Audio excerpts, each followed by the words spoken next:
बिस्मिल्लाहिर्रहमानिर्रहीम। क्या हाल है दोस्तों, उम्मीद करता हूँ खैर खैरियत से होंगे। दोस्तों आज एक नई वीडियो लेके आपकी खिदमत में हाजिर हूँ। आज की वीडियो ज़रा स्पेशल सी है ऐसे भाइयों के लिए जिनके इंटरव्यूज़ हैं या जिनको अपॉइंटमेंट्स मिल रही है, क्योंकि आज की वीडियो में दोस्तों मैं कुछ टिप्स आप लोगों को बताऊंगा कि इंटरव्यू में किस तरह आप लोग पास हो सकते हैं। और आई होप ये वीडियो आपकी काफ़ी हेल्प करेगी। और इसके अलावा दोस्तों मैं आपको बताऊंगा कि आज का जो इंटरव्यूज़ एम्बेसी में हो रहा है उसमें कौन से क्वेश्चन पूछे जा रहे हैं, कितने क्वेश्चन पूछे जा रहे हैं, वो क्वेश्चन वो कहाँ से लेते हैं। अगर आपको एजेंसी ने या एजेंट ने क्वेश्चन पेपर नहीं दिया या नहीं बताया कि आपको नहीं पता कि कौन से क्वेश्चन पूछते हैं, तो आप खुद अपने क्वेश्चन निकाल सकते हैं और उनके आंसर भी निकाल सकते हैं। वो कैसे निकाल सकते हैं उस सारी की सारी डिटेल्स मैं दोस्तों आपको वीडियो में आगे जाके बताता हूँ। तो वीडियो को स्टार्ट करने से पहले वही दोस्तों पुरानी रिक्वेस्ट है कि चैनल को सब्सक्राइब कर लें, घंटी के बटन को प्रेस करें ताकि मज़ीद इन्फॉर्मेटिव वीडियोस आपको बर वक्त मिलती रहे। और इसमें एक और चीज़ है दोस्तों, वीडियो को लाइक एंड शेयर ज़रूर किया करें ताकि जिन भाइयों तक ये इन्फॉर्मेशन नहीं मिलती उन तक भी ये इन्फॉर्मेशन पहुंच जाए ताकि उनको भी फ़ायदा हो जाए।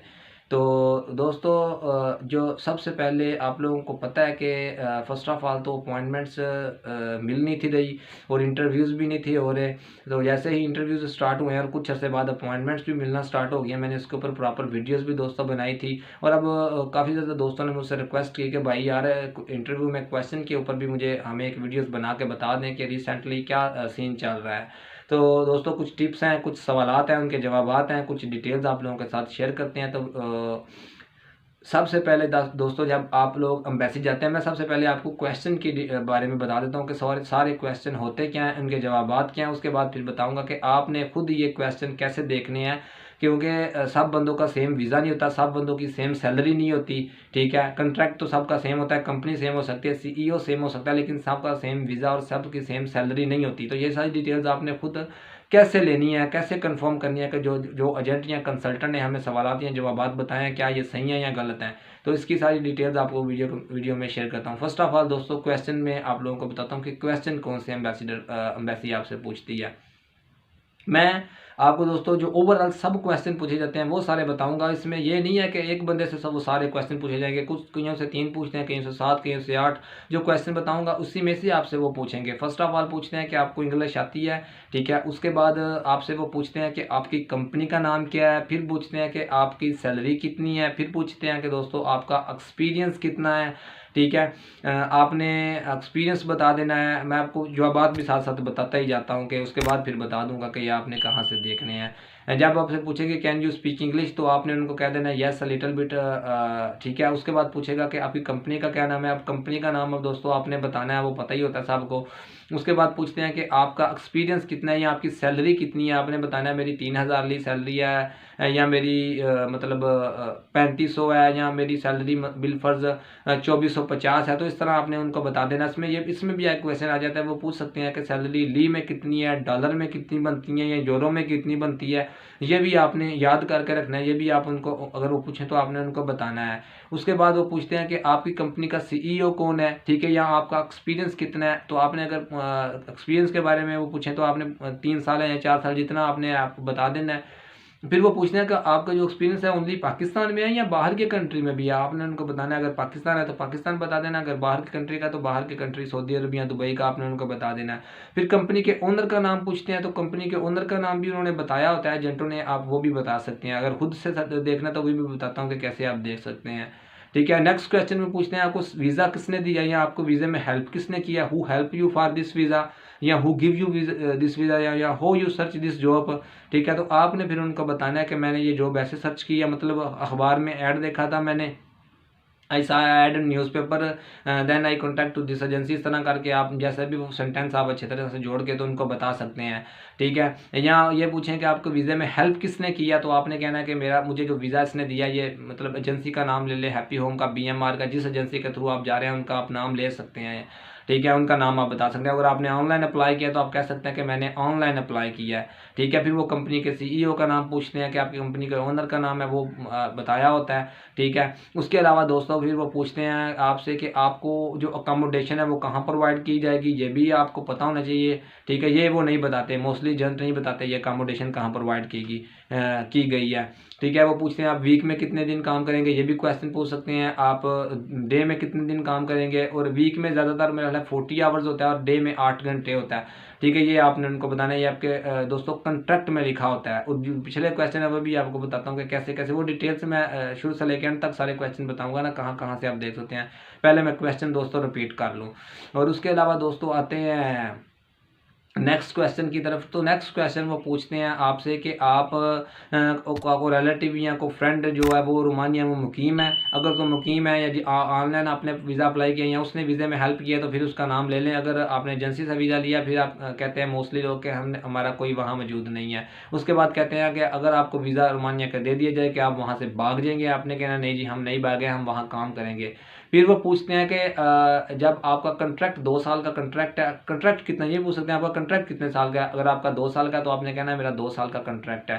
फिर पूछते हैं कि जब आपका कंट्रैक्ट ख़त्म हो जाएगा फिर आप क्या करेंगे, क्या आप पाकिस्तान वापस आएंगे या आप रोमानिया में आगे भाग जाएंगे, या आप अपनी कंपनी से रिक्वेस्ट करके अपना कंट्रैक्ट रीन्यू करवा लेंगे, क्या आप करेंगे। तो आप कहेंगे अगर मेरी कंपनी मेरा जो कंट्रैक्ट है वो रीन्यू करवा दे तो मैं वहाँ स्टे करूँगा, और अगर मेरी कंपनी रीन्यू नहीं करवाती तो मैं अपने कंट्री पाकिस्तान आ जाऊँगा। ये आपने उनको दोस्तों जवाब देना है। ठीक है, तो ये सवालात हैं। उसके अलावा भी वो फ्रेंड्स एंड रिलेटिव का पूछते हैं, ये पूछते हैं जो टाइम पूछते हैं हम कितने घंटे वगैरह काम करेंगे। तो इस तरह के दोस्तों वो क्वेश्चन मोस्टली करते हैं। तो अब ये सवालात जो सारे वो पूछते हैं, ये वो कहाँ से, मतलब जो एजेंट या एजेंसी से जवाबात कहाँ से देखते हैं। ठीक है, तो उसमें फर्स्ट ऑफ ऑल दोस्तों आपके वर्क परमिट के ऊपर आते हैं कि वर्क परमिट के में जो सवालात के जवाबात हैं वो कितने मौजूद हैं। ठीक है, और उसके अलावा फिर दूसरे डॉक्यूमेंट्स की तरफ। First of all work permit के ऊपर जब सबसे ऊपर देखें तो आपकी कंपनी का नाम है। जब पूछेंगे आपकी कंपनी का क्या नाम है, जो आपके वर्क परमिट के ऊपर लिखा होता है आप उसको जितना याद कर सकते हैं। उसके बाद सिटी का नाम होता है। ठीक है, रजिस्ट्रेशन नंबर है वर्क परमिट के ऊपर, और साथ फिर नीचे सिटी का नाम है। और उसके अलावा जो एक मेन चीज़ वर्क परमिट के ऊपर है, जो काफ़ी ज़्यादा भाइयों को नहीं पता, मैंने वैसे इसके ऊपर एक वीडियो बनाई हुई थी लेकिन मैं दोबारा बता देता हूँ कि जब वो आपसे पूछते हैं आपका काम क्या है। ठीक है, काफ़ी ज़्यादा भाइयों को वर्क परमिट तो पास होता है लेकिन उनको पता नहीं होता हमारा काम क्या है। एजेंटों ने बताया नहीं होता, बोलते हैं आपको एंड पे बताएंगे। ठीक है, या वो गलत मलत बता देते हैं। तो अगर आपने खुद चेक करना हो कि आपका काम जो है वो कौन से काम का आपका वीज़ा है, तो दोस्तों जब वो आपसे पूछते हैं कि आपका किस काम का वीज़ा है तो इसका कैसे आपको पता चल सकता है। तो वर्क परमिट के जो नीचे आपका नाम, passport number, date of birth होती है, उसके ऊपर एक कोड होता है COR कोड। ठीक है, आप उस कोड को गूगल पे जाकर सर्च करें तो उसके रेलेवेंट जॉब आपको पता चल जाएगा कि ये इस कोड के रिलेटेड क्या जॉब है। मैंने इसके ऊपर एक वीडियो बनाई हुई थी ऑलरेडी। तो ये जो कंपनी का नाम है और आपका काम कौन सा है दोस्तों, ये तो आपको वर्क परमिट के ऊपर से ही पता चल जाता है दोनों सवालात। अब नेक्स्ट आपकी अकोमोडेशन किस एरिया में, आपकी सैलरी कितनी है। ठीक है, या आपकी कंपनी के ओनर का क्या नाम है, आप कितने घंटे काम करेंगे। ठीक है, आपका कंट्रैक्ट कितनी देर का है। ये सारे सवालात के जवाब दोस्तों 2 पेपर होते हैं, एक होता है कंट्रैक्ट और दूसरा दोस्तों होता है लेटर ऑफ गारंटी।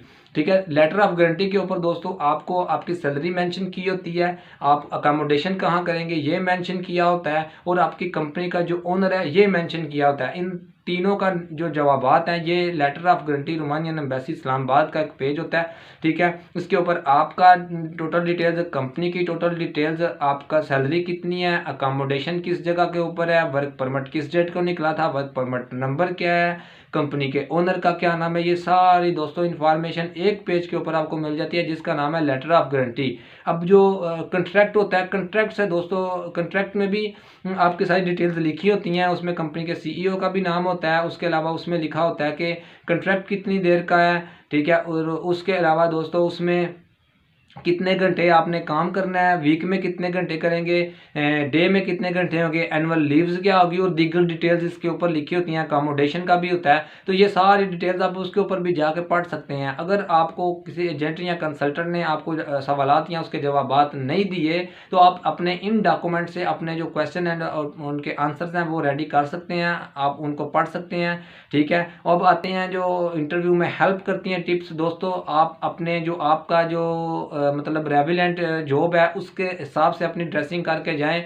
अगर आप अनस्किल्ड कंस्ट्रक्शन वर्कर हैं तो नॉर्मल एक ड्रेसिंग करके जाएं। ठीक है, ये आपको हेल्पफुल करेगी। बॉडी लैंग्वेज आपका अच्छा होना चाहिए, एटीट्यूड अच्छा होना चाहिए, इंग्लिश की हो ना हो। तो आई होप आपका वीज़ा रिजेक्ट नहीं होगा। काफ़ी ज़्यादा बंदे होते हैं उनको वो तो एक तो इंटरव्यू की दोस्तों प्रॉपर तैयारी नहीं करते और दूसरा उनको इंग्लिश की भी समझ नहीं आती। और कुछ लोगों के इंटरव्यू सही भी होते हैं फिर भी वीज़ा वो बोलते हैं यार हमारा वीज़ा रिजेक्ट हो गया, पता नहीं क्यों, उनकी कंपनीज में मसला होता है, डॉक्यूमेंट्स का मसला हो सकता है। तो ये सारे मामला हैं, अगर आप इन चीज़ों पे फॉलो करेंगे तो आई होप आपका वीज़ा लग जाएगा। तो मेरी दुआ है कि जितने भाइयों ने भी अप्लाई किया हुआ है सबको अल्लाह ताला की ज़ात कामयाब करे। तो दुआओं में याद रखिएगा। आज की वीडियो में इतना ही, मिलते हैं नेक्स्ट में, तब तक के लिए अल्लाह हाफिज़।